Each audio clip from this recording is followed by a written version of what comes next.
I want to take you through a big picture of all of the electron geometries and molecular geometries. So the first step is to make sure that you can draw a correct Lewis structure, and just generally the etiquette is we use 90-degree angles and 180-degree angles. So I'm going to go ahead and fill those in, and you can pause this and do the same yourself. All right, so once you've got some Lewis structures, now we can build with electron groups, electron geometry, molecular geometry, and ultimately polarity. There's a lot of things to build through here, so take your time to learn each column, each concept, and I promise you, after a bunch of practice, you'll be getting the hang of these.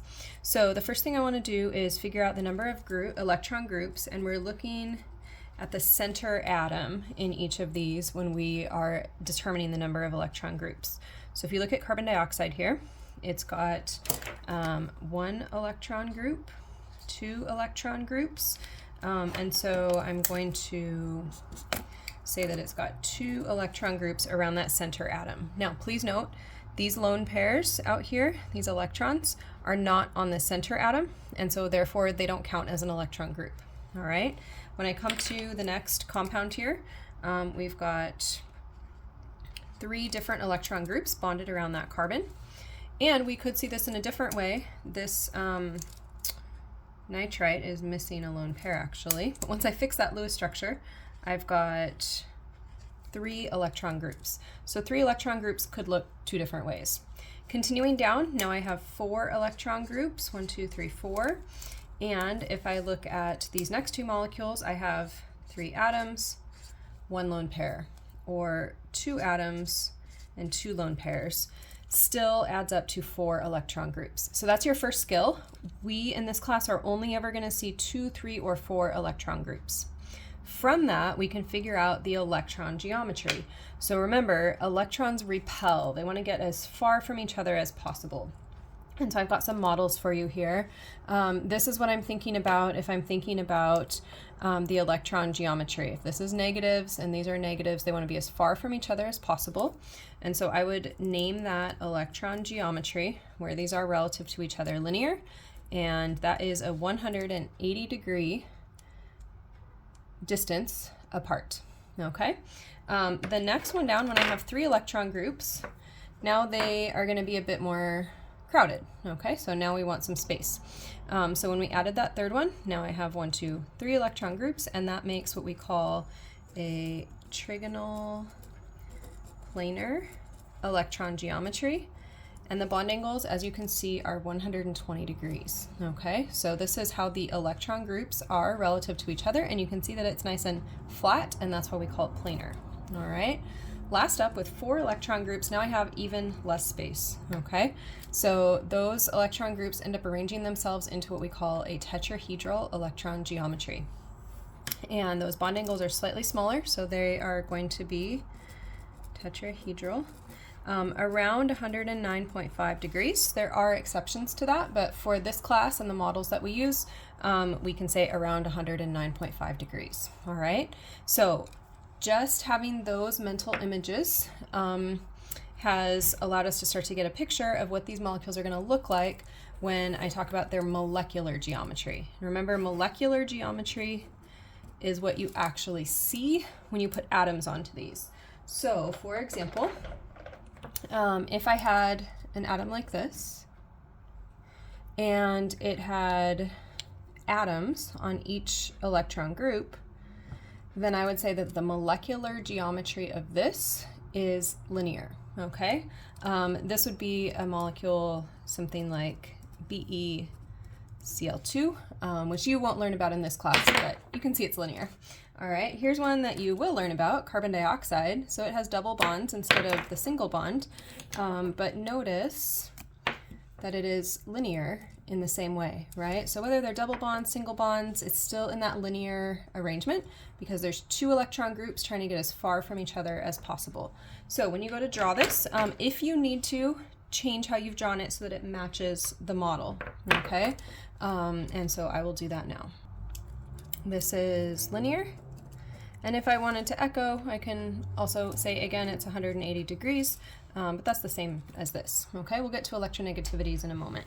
Now, if I have something that is trigonal planar, okay, then if I put an atom on every single one of those locations, then what I can see with atoms is trigonal planar. So this would be, for example, BH3, which is not a molecule that we're going to learn about, but this would be BH3 and it would have a trigonal planar molecular geometry.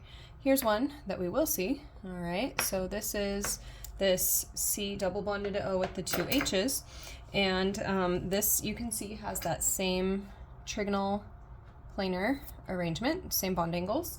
Double bond, doesn't matter, it's still 3 electron groups. And so I want to take this Lewis structure, if you drew it this way, and I want to redraw it to match the model with those approximate bond angles in place. And I would say that what I see is, again, trigonal planar, 120 degrees. Okay, now if I take that trigonal planar electron geometry and I only put 2 atoms on it, now what I'm able to see is just a bent shape. And another molecule that would have that would be our nitrite ion that we're looking at on this next row here. Okay, so notice it still had 3 electron groups. There's an electron group, kind of like a ghost up here, that wants some space.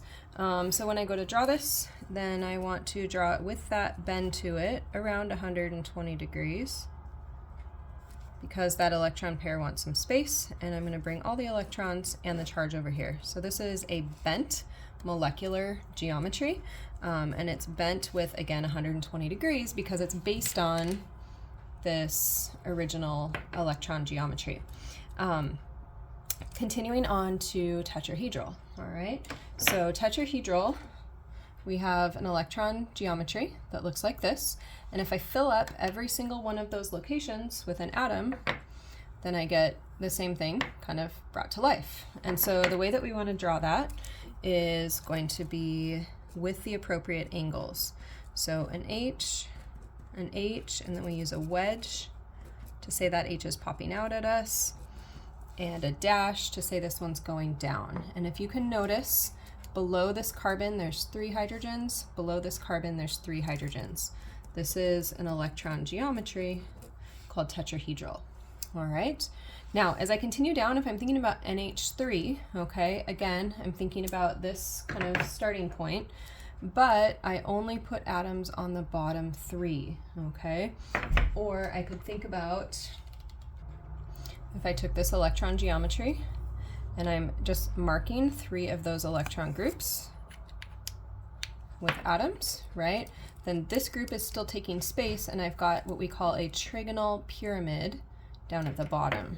All right, so this is called trigonal pyramidal, and I want to draw it just like I drew this one, but with that lone pair on top. So I have an N, 3 H's, and you can see how this is showing me more of what I would actually see in real life. That's this, compared to this kind of fake Lewis structure model. All right, and then finally for the last one, again, start with this tetrahedral electron geometry, and if I pop 2 atoms onto it, looks like this, and I can see that it's in a bent molecular geometry with these 2 electron groups taking up space still. A great example of that is water. So we can't see the electron groups here, but water is in a bent arrangement because it's got those extra electron groups. So we can draw this as simply as possible. You can see that the water is planar, just lays flat on the paper. And so I can imagine those electron groups are kind of sticking up and behind, and so I'm able to draw this without any dashes or wedges. And this would be bent, and this would be around 109.5 degrees, like these others would be as well. So I just want to draw your attention as we finish here to the bent that is based on 3 electron groups and is 120 degrees, and then we also have a bent that is based on 4 electron groups, and that gives us a slightly smaller angle.